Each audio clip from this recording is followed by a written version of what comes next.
안녕하세요. 김동빈입니다. 자, 이제 우리 교재 362페이지가 되겠습니다.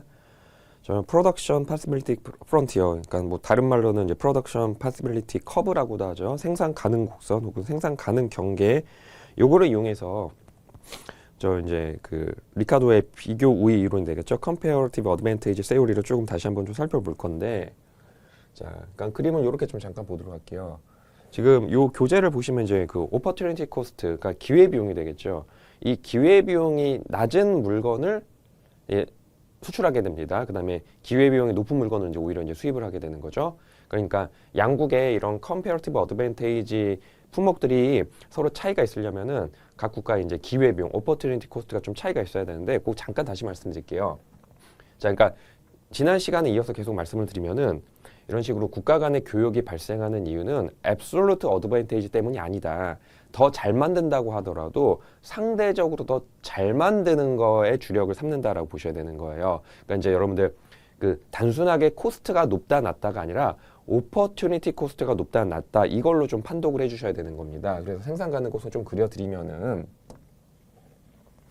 자, 이렇게 그림 한번 그려볼까요? 그래서 이제 어떤 X라는 이런 제품이 있고 Y라는 제품이 있는데, 자, 여러분 이제 프로덕션 파시빌리티 프론티어, 요건 이제 마이크로 이코노믹스에서 기본 개념인데, 요거 잠깐 다시 말씀드리면 그 나라 경제가 보유하고 있는 자원, 리소스가 있겠죠. 뭐 노동 자본이든 어떤 뭐 생산 설비든 뭐 천연 자원이든 그 나라가 보유하고 있는 이제 리소스를 생산 공정에 투입하여 이때 남김없이 투입해야 돼요. 최대한 효율적으로 남김없이 투입하여 얻을 수 있는 X제, Y제 조합을 연결하는 곡선인데, 보통은 요 교재 362페이지에 그려져 있는 것처럼 PPF는 이제 이런 식으로 그려지긴 합니다. 이런 식으로. 그러니까 여러분 이 나라가 만약에 여기 포인트 A에서 생산한다는 얘기는 X제만 이렇게 만든 거예요. 근데 Y제가 하나도 안 나온다는 얘기는 뭡니까?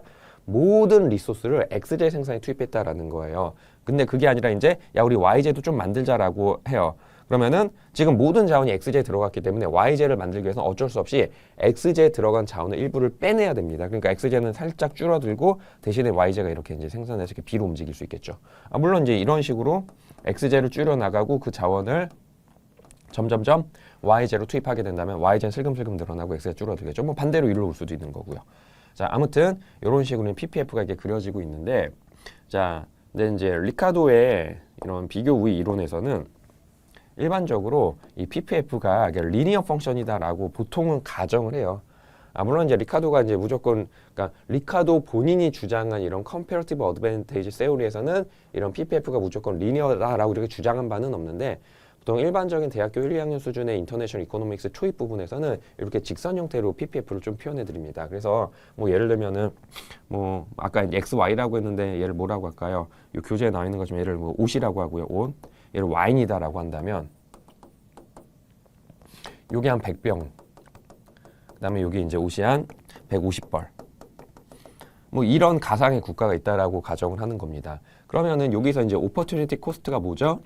우리 기회비용이지 않겠습니까? 어떤 재화를 하나 더 만들기 위해서 희생해야 되는 최선의 가치를 말하는 거죠. 그러니까 이 나라는 만약에 여기 있을 때 여기 있어요. 그러니까 옷이 한 벌도 없어. 근데 옷을 한 벌 만들기 위해서는 이런 식으로 와인을 이렇게 포기해야 되잖아요. 그래서 이 오른쪽으로 한 칸 가기 위해서 위에서 얼마 밑으로 내려오느냐, 이 길이 이게 바로 의류, 옷 한 벌에 대한 오퍼튜니티 코스트다라고 보시면 됩니다. 그러니까 이 길이는 요건 이제 슬로프랑 똑같다고 볼 수가 있겠죠. 근데 여러분 이 길이가 150이고 요 길이가 100이잖아요. 그러니까 요거는 이 슬로프, PPF의 슬로프는 여러분 이제 150분의 100, 즉 3분의 2가 되겠죠. 그래서 우리는 이렇게 표현합니다. 옷 한 벌 생산의 오퍼튜니티 코스트는 얼마? 3분의 2 와인이다. 이런 식으로 표현하는 거예요. 그러니까 이게 오퍼튜니티 코스트가 낮다라는 얘기는 그만큼 상대적으로 옷을 더 잘 만든다라는 얘기입니다. 상대적으로 잘 만든다는 거예요. 여러분 생산 비용이 낮을수록 그 잘 만드는 거잖아요. 그러니까 이제 이거를 생각을 하시면은 이제 이렇게 볼 수가 있겠죠. 자, 두 개의 가상의 국가가 있어요. 자, 그래서 잠깐 우리 그 앞에 361페이지, 361페이지 테이블에 있는 내용을 좀 볼까요? 자, 그래서 얘를 옷이라고 할게요. 옷. 그 다음에 얘를 이제 그 와인이라고 할게요. 자, 그럼 지금 그 포르투갈이죠. 포르투갈에서는 노동자 한 명이 그 옷을 무려 100벌을 만들 수 있고, 여기 100이죠, 100. 100을 만들 수 있고 Y는 110병을 만들 수 있었잖아요. 이런 식으로 이렇게 슬로프가 있잖아요. 그럼 여러분 이 슬로프 얼마예요? 얼마긴 100분의 110이지. 즉 얼마? 1.1이죠. 즉 뭐냐면 포르투갈에서는 옷 한 벌의 오퍼튜니티 코스트는 얼마? 예, 1.1 와인이다라는 얘기입니다. 와인 1.1병이다라고 이렇게 보는 거예요. 자, 근데 영국을 생각해 볼게요. 영국.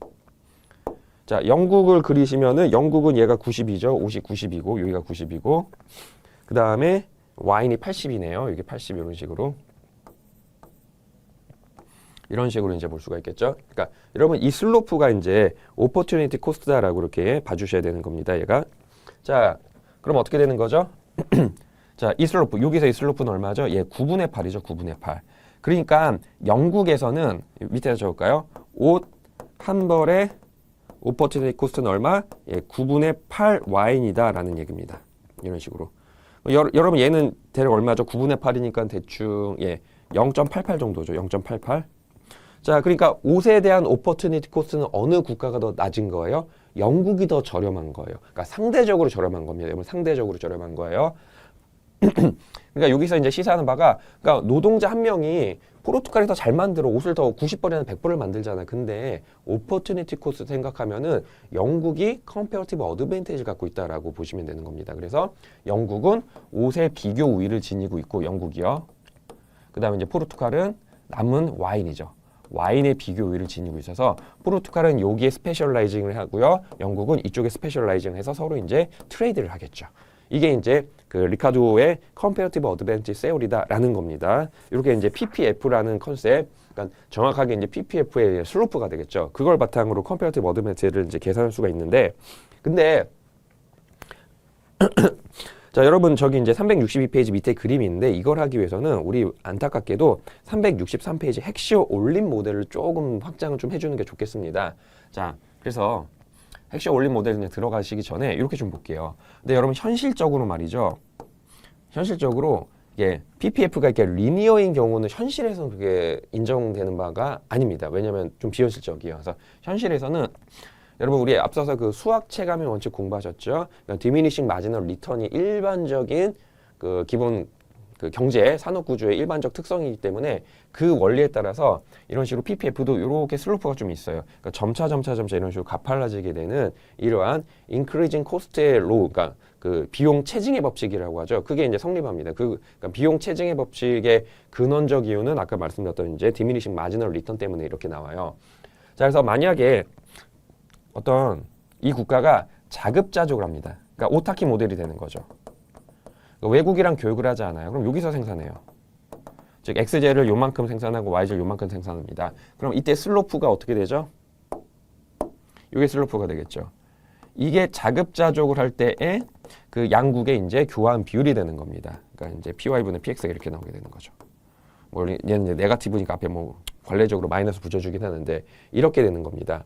근데 만약에 외국과 교육을 하게 된다면은 굳이 이쪽이 아니라 이 라인을 따라서 막 이런 데서 소비할 수가 있게 돼요. 이런 데서. 그러니까 자급자족을 할 때보다 XJ나 YJ를 더 많이 소비할 수 있는 이런 기회가 열려버리게 됩니다. 이게 프리 트레이드의 이제 이점이다라고 이렇게 보실 수가 있는 거예요. 그래서 지금 여러분 362페이지는 이게 이제 요 슬로프가 오퍼튜니티 코스트다라는 그걸 하나 보여드리는 거고요. 이걸 이제 헥시오 올림 모델로 좀 확장을 해볼 수가 있거든요. 그래서 이제 363페이지로 넘어갈게요.